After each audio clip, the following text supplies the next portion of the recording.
పసుపు బోర్డు ఏర్పాటు చేయడంతో నిజామాబాద్ జిల్లాలో రైతులంతా కూడా సంక్రాంతి పండుగను జరుపుకుంటున్నారు. చాలా సంతోషం వ్యక్తం చేస్తున్నారు. గత కొన్నేళ్లుగా కలగా మిగిలిపోయిన పసుపు బోర్డు కల నెరవేరింది. అయితే ప్రస్తుతం మనతో పాటు జిల్లా అధ్యక్షులు, బీజేపీ జిల్లా అధ్యక్షులు మనతో పాటుగా ఉన్నారు. ఎలా ఫీల్ అవుతున్నారు సార్? శుభాకాంక్షలు. ఈ పసుపు బోర్డు అనేది ఏర్పాటు అయ్యింది, ఎట్లా ఉంది సార్? ఇది చాలా మంచి రోజు. యావత్తు తెలంగాణ ప్రజలకు, ముఖ్యంగా పసుపు పండించే వాళ్ళందరికీ కూడా ఈ సంక్రాంతి సందర్భంగా నరేంద్ర మోడీ గారు ఇచ్చిన మాట నిలబెట్టుకుంటూ గత సంవత్సరం అక్టోబర్లో ఏదైతే మహబూబ్ నగర్ గడ్డ మీదకి అనౌన్స్ చేశాడో పసుపు బోర్డును, ఈరోజు సంక్రాంతి రోజు, భోగి రోజు నిన్న దేశవ్యాప్తంగా దాని మీద ఇచ్చి ఒక మామూలు సామాన్య కార్యకర్త భారతీయ జనతా పార్టీ మరోసారి నిరూపించుకుంది.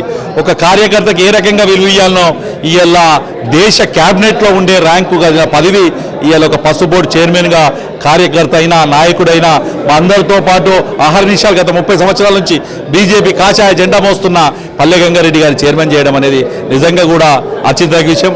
నేను ఒక్కటి విజ్ఞప్తి చేస్తున్నా. ధరంపూరి అరవింద్ అనే వ్యక్తి కేవలం, నేను చాలామంది పార్లమెంట్ సభ్యులను చూశాం, గత 40 సంవత్సరాల నుంచి ఇక పసుపు రైతులు మోసం చేస్తున్న వాళ్ళని చూసాం.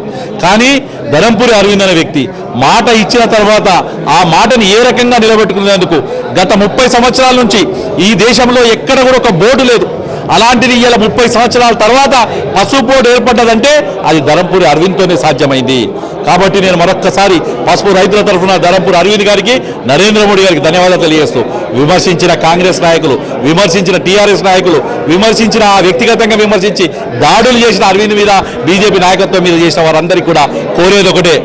మీరు వాగ్దానం చేశారు కాంగ్రెస్ నాయకులారా, షుగర్ ఫ్యాక్టరీలు తెరిపిస్తామని చెప్పి, ఎన్ఎస్ఎఫ్, ఎన్సీఎస్ షుగర్ ఫ్యాక్టరీ తెరిపిస్తామన్నారు. ఈ ప్రాంతంలో వ్యవసాయ ఆధారిత పరిశ్రమలు తీసుకొస్తామన్నారు.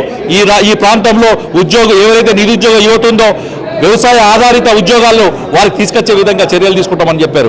మీ వాగ్దానాలు నెరవేర్చండి, లేకపోతే ప్రజలు తిరగబడే రోజు ముందొస్తుంది. రాబోయే స్థానిక సంస్థల ఎన్నికల్లో భారతీయ జనతా పార్టీ జెండా పట్టుకొని వచ్చే ప్రతి కార్యకర్త కూడా మీకు ఇచ్చే వాగ్దానం నెరవేర్చే వారిని మేము ముందు పంపిస్తామని తెలియజేసుకుంటూ, వారిని ఆశీర్వదించాల్సిందిగా కోరుకుంటూ, మరొక్కసారి పసుపు బోర్డు వచ్చిన సందర్భంలో సంక్రాంతి శుభాకాంక్షలు తెలియజేసుకుంటూ, అందరూ కూడా పసుపు రైతులతో పాటు యావత్తు ఈ జిల్లాలో ఉండే మక్క రైతులు, చెరుకు రైతులు, అలాగే వరి రైతులు ఎవరైతే ఉన్నారో వారందరికీ కూడా ఇది మంచి పరిణామం అని తెలియజేసుకుంటూ మరొక్కసారి నరేంద్ర మోడీకి, ధరంపూరి అరవింద్ గారికి ధన్యవాదాలు. ఇది రైతులు మాత్రం సంతోషం వ్యక్తం చేస్తున్నారు. ఏదేమైనప్పటికీ ఈ పసుపు బోర్డు ఏర్పాటు చేయడం వల్ల పసుపుకు అయితే మంచి భవిష్యత్తు ఉండనున్నట్టుంది. మళ్ళీ పూర్వవైభవం రానున్నట్టయితే కార్యకర్తలు చెప్తున్న పరిస్థితి. కెమెరా పర్సన్ గణేష్తో రాజు, మహా న్యూస్, నిజామాబాద్ నుండి.